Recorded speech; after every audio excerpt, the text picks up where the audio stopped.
Hello everyone, welcome to Backspace. In today's quick and easy Microsoft Word tutorial, we will learn how to insert location symbol into your Word document. Whether you are preparing business document, event flyer, resume, map guide, report or infographic, adding the location pin icon can make your content clearer and more visually appearing. So let's get started. Firstly, you have to open your Word document. We can see here a document and many text included. Now I go down and here a blank page.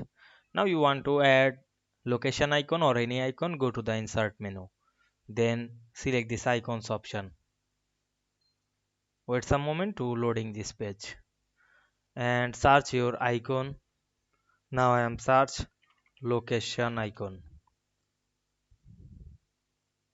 Then we can see here many location icon. You can add it the pin or this pin or the globe and etc.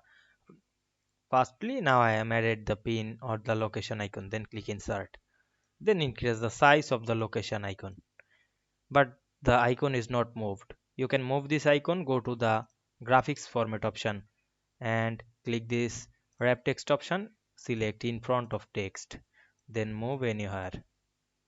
You can change color, go to again graphics format and select this fill color and change the color as your wish. Otherwise, you can add it outline and added more option. Now we can see we added or insert location icon very easily. I hope you understand this process. If this video helped you, don't forget to like, comment and subscribe my channel to get the next video easily. Thanks for watching.